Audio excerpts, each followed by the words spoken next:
Assalamualaikum warahmatullahi wabarakatuh. Selamat datang di channel IT Sejarah, channel yang membahas mengenai materi-materi sejarah di SMA. Pada kesempatan kali ini, saya Rahmat Ardiansyah akan membahas mengenai Kerajaan Tarumanegara, kerajaan yang bercorak Hindu yang berada di wilayah Jawa Barat. Oke, langsung saja saya mulai pembahasannya. Letak geografis dari Kerajaan Tarumanegara.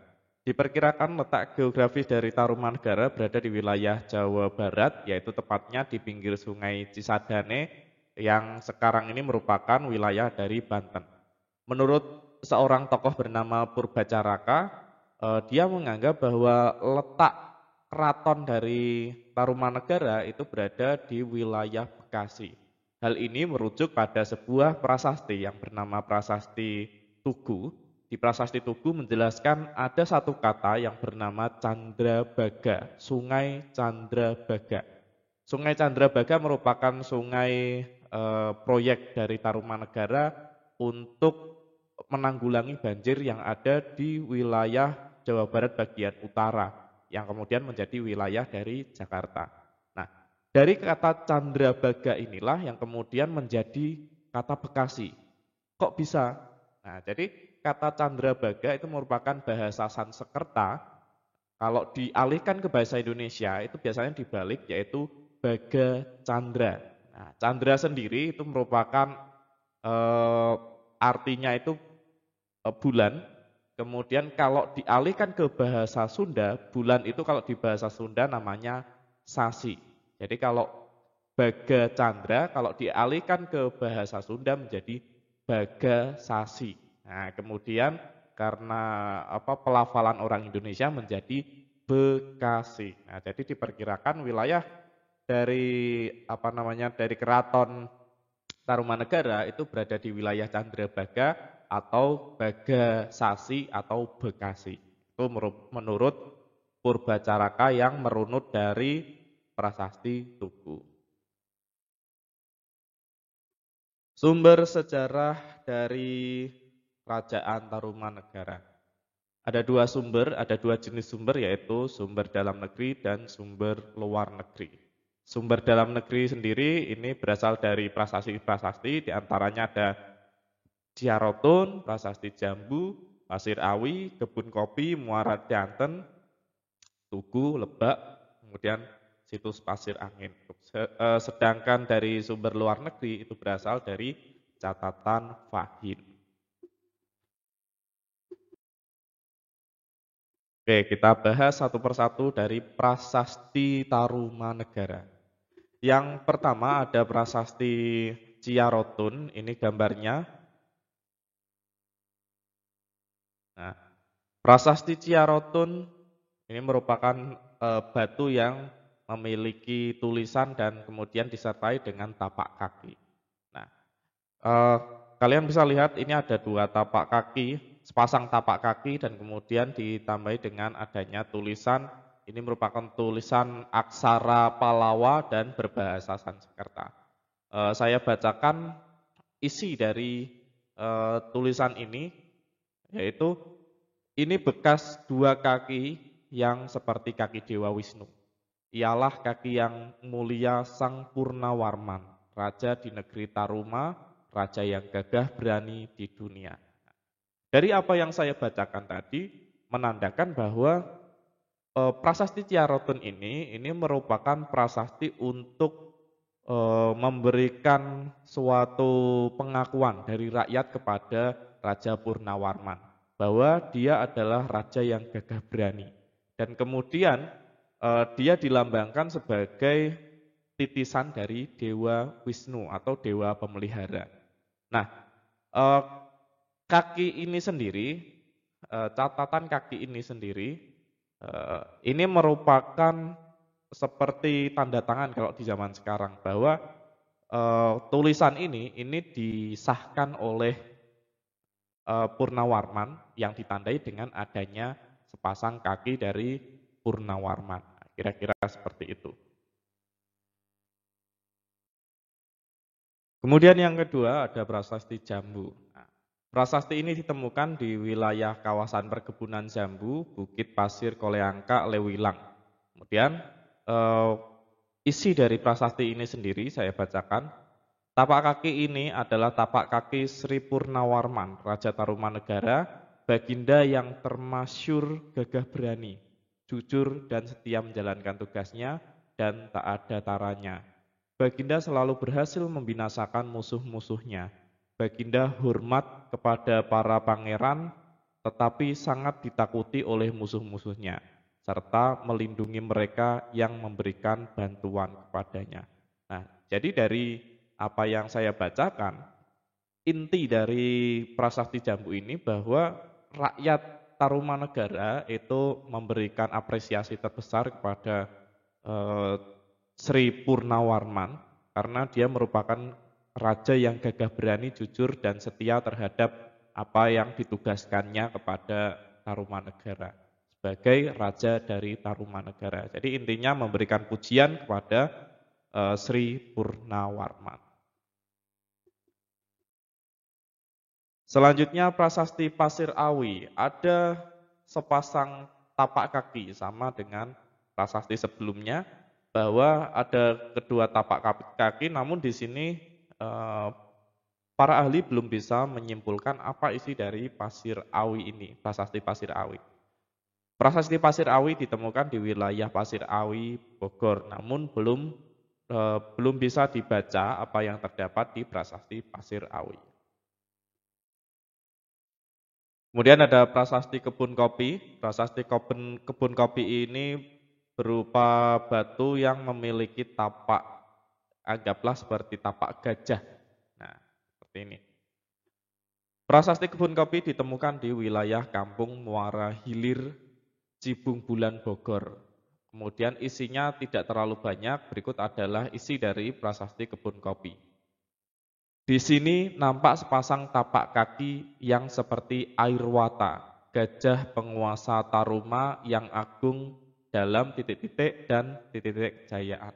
Nah, dari apa yang saya jelaskan, ini menggambarkan bahwa telapak kaki Airwata ini merupakan telapak kaki kendaraan Dewa Indra. Nah, jadi gajah itu adalah kendaraan dari Dewa Indra yang kemudian dilambangkan sebagai telapak dari penguasa Tarumanegara. Jadi dianggap penguasa Tarumanegara ini memiliki keberanian, sifat-sifat yang besar sehingga digambarkan sebagai kendaraan dari Dewa Indra yaitu gajah yang memiliki tapak kaki ini. Nah, jadi penggambarannya seperti itu.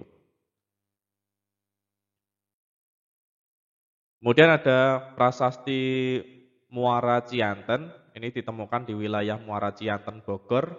Kemudian prasasti ini memiliki kemiripan dengan prasasti Pasir Awi, namun tulisannya masih belum bisa disimpulkan oleh para ahli. Selanjutnya ada prasasti Tugu, ini yang sangat terkenal dari prasasti Tarumanegara. Bahwa prasasti Tugu ini ditemukan di wilayah DKI Jakarta, yaitu di wilayah Tugu, daerah Cilincing, perbatasan dengan daerah Bekasi. Isi dari prasasti Tugu ini sendiri, ini menjelaskan tentang pembangunan Sungai Candrabaga. Tujuan dari pembangunan Sungai Candrabaga ini adalah untuk mengendalikan debit air yang pada masa itu menjadikan sebuah musibah banjir. Nah, jadi banjir di Jakarta itu ternyata tidak hanya di zaman sekarang.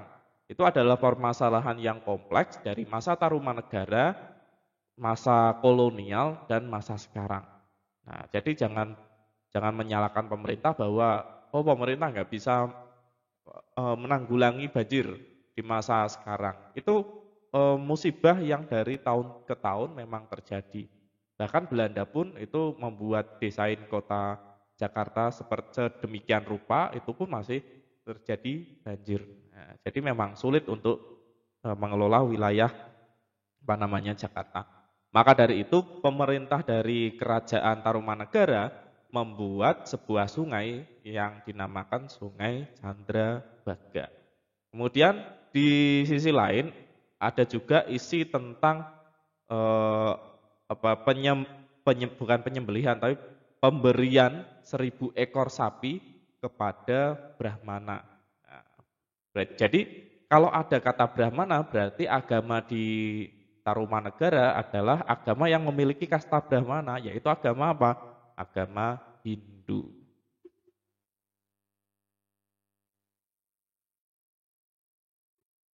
Selanjutnya ada prasasti Lebak Cidanghyang. Nah, gambarnya kalian bisa lihat kira-kira seperti itu. Prasasti ini, prasasti Lebak atau Cidanghyang, ini ditemukan di wilayah Lebak, tepi Sungai Cidanghyang, Kecamatan Muncul, Kabupaten Pandeglang, Banten. Oleh karena itu, terkadang prasasti ini juga disebut prasasti Cidanghyang atau prasasti Muncul. Kemudian isi dari prasasti Lebak atau prasasti Cidanghyang ini, dia menjelaskan mengenai batas-batas dari kerajaan Tarumanegara. Kemudian yang terakhir dari sumber sejarah kerajaan Tarumanegara yang berasal dari dalam negeri itu adalah situs pasir angin. Nah, jadi ini bukan prasasti ya. Kalau situs pasir angin sebuah kompleks atau tempat ditemukannya berbagai barang. Nah, jadi kalau prasasti kan cuma satu batu saja, tapi kalau situs pasir angin itu sebuah tempat. Nah, situs pasir angin ini terletak di Desa Cemplang, Kecamatan Cibung Bulang, berada pada bukit kecil di sebelah utara daerah aliran Sungai Cianten yang mengalir dari selatan ke utara. Di bukit tersebut terdapat monolit setinggi 1,2 meter. Kemudian apa saja yang ditemukan di wilayah pasir angin ini? Yaitu ada tembikar, porselen, keramik, bahan batuan, artefak kaca, artefak perunggu, besi, dan emas. Nah, dari sini kita bisa menyimpulkan bahwa pada masa kerajaan Tarumanegara, untuk hal-hal perdagangan, untuk kerajinan, itu sudah maju yang ditandai dengan ditemukannya alat-alat seperti tembikar, porselen, keramik, dan sebagainya. Sumber sejarah dari luar negeri ini adalah catatan seorang musafir atau seorang yang melakukan perjalanan yang bernama Fahin. Fahin ini dia adalah musafir yang berasal dari wilayah Cina dan kemudian dia menginginkan untuk belajar agama Buddha ke India. Nah, pada masa penjelajahan kuno untuk mencapai ke India itu harus menggunakan jalur laut. Karena apa? Karena di jalur darat itu pasti bakalan lebih banyak orang-orang yang akan merampok atau orang-orang yang melakukan kejahatan. Maka dari itu orang Cina kalau mau ke India dia harus melewati jalur laut, melewati wilayah Indonesia. Nah, Fahin dia merupakan seorang musafir datang ke wilayah Jawa tahun 414 dan kemudian dia mencatat tentang sebuah kerajaan bernama Tolomo. Nah, Tolomo ini diperkirakan logat dari Fahin sendiri dan kalau di Indonesia kan itu bernama Taruma. Jadi bukan Tolomo tapi Taruma. Nah, baru kemudian ditafsirkan, oh ini ternyata Tarumanegara kalau di wilayah Indonesia. Nah, selain itu dalam catatan Fahin, ketika dia melakukan perjalanan untuk mencapai ke India, dia juga datang ke wilayah Yepoti dan kemudian dia berada di wilayah tersebut dan dia melihat di wilayah Yepoti yang menjadi salah satu wilayah dari Tarumanegara itu terdapat orang-orang Buddha dengan jumlah yang sedikit dari agama Hindu yang merupakan agama mayoritas di wilayah Tolomo atau Tarumanegara. Kemudian di sisi lain ada juga kronik atau catatan dari dinasti Tang yang mencatat pada tahun 528 sampai 539 dan 666 sampai 669 telah datang utusan dari Tolomo atau Tarumanegara ke wilayah Cina. Nah, itu sumber dari luar negeri. Corak kebudayaan dan kepercayaan. Nah, kira-kira bagaimana corak kebudayaan dari orang Tarumanegara? Orang-orang Tarumanegara itu terbagi menjadi dua corak, nah, yaitu atau dua golongan. Golongan pertama adalah golongan orang-orang yang memiliki kebudayaan Hindu. Yang kedua adalah golongan orang-orang yang memiliki kebudayaan lokal. Nah, jadi ini adalah dua golongan besar yang ada di wilayah Tarumanegara. Sedangkan kepercayaannya sendiri, di Tarumanegara ada tiga kepercayaan. Kepercayaan yang paling besar adalah kepercayaan dari agama Hindu. Yang kedua adalah agama Buddha walaupun jumlahnya cuma sedikit. Kemudian dari catatan Fahim dia juga menulis agama yang kotor. Nah, agama yang kotor ini diperkirakan adalah agama animisme dan dinamisme atau agama lokal dari Tarumanegara. Sistem ekonomi Tarumanegara. Ada tiga sistem ekonomi dari Tarumanegara. Yang pertama adalah sistem perdagangan. Bahwa orang-orang Tarumanegara dari catatan Fahim itu menyebutkan Tarumanegara sudah melakukan perdagangan, diantaranya komoditas, beras, dan kayu jati. Pada sektor pertanian, Prasasti Tugu menyebutkan adanya pembangunan Candrabaga. Selain untuk dalam hal bencana alam, Candrabaga juga dibangun untuk pertanian di sekitar wilayah sungai dari Candrabaga sendiri. Kemudian kalau peternakan kita bisa menyimpulkan adanya pemberian 1000 ekor sapi kepada Brahmana itu menunjukkan bahwa peternakan di masa tersebut itu sangat maju. Nah, itu adalah sistem ekonomi dari Tarumanegara. Runtuhnya kerajaan Tarumanegara. Diperkirakan ada 5 sebab mengapa Tarumanegara itu bisa runtuh. Yang pertama yaitu Raja Sudawarman, raja dari Tarumanegara, itu kurang peduli terhadap wilayah bawahan dari Tarumanegara.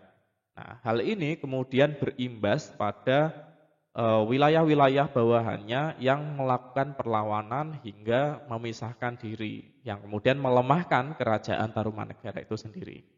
Sebab yang kedua yaitu munculnya pesaing dari Tarumanegara, yaitu kerajaan Galuh. Sebab yang ketiga, raja terakhir dari kerajaan Tarumanegara bernama Linggawarman atau raja ke-12, ternyata dia tidak memiliki atau tidak mempunyai putra. Nah, dia mempunyai anak perempuan sehingga harus dinikahkan dengan kerajaan lain. Dan pada akhirnya menyerahkan mandatnya kepada menantunya. Nah, itu. Kemudian sebab keempat yaitu Kerajaan Galuh memutuskan untuk memisahkan diri dari kerajaan Tarumanegara. Jadi kerajaan Galuh itu bawahan dari Tarumanegara yang memutuskan untuk melepaskan diri.